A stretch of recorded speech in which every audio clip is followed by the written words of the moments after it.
महाराष्ट्रातील लाडकी बहीण सुरक्षित आहे का? शरद पवार गटाच्या शहर अध्यक्षा सुवर्णा मोरे यांचा सवाल। महाराष्ट्रातील आया बहिणींसह महाविद्यालयीन तरुणींचा सुरक्षेचा प्रश्न ऐरणीवर आला आहे।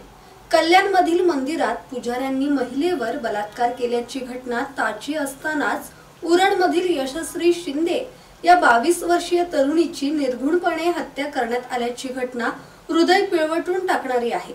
महाराष्ट्रातील लाडक्या बहिणीला आर्थिक मदत देणाऱ्या मुख्यमंत्री उपमुख्यमंत्र्यांची लाडकी बहीण सुरक्षित नसल्याची टीका राष्ट्रवादी काँग्रेस शरद पवार गटाच्या शहर अध्यक्षा सुवर्णा मोरे यांनी केली आहे।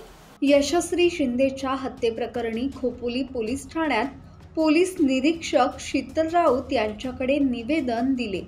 राष्ट्रवादी काँग्रेस शरद पवार पक्षाच्या खोपोली शहर अध्यक्षा सुवर्णा मोरे यांच्या नेतृत्वाखाली आंदोलन करण्यात आले।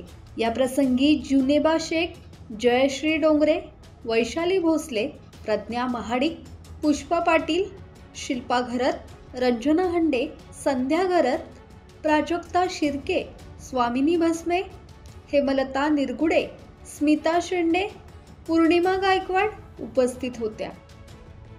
संदीप ओवाळ, संवाद मराठी लाईव्ह, खोपोली।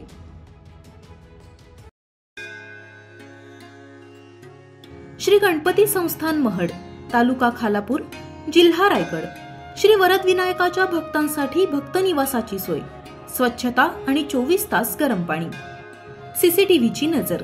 आगाऊ नोंदणीसाठी संपर्क करा 021 92 26 69 12 72 76 47 38 54।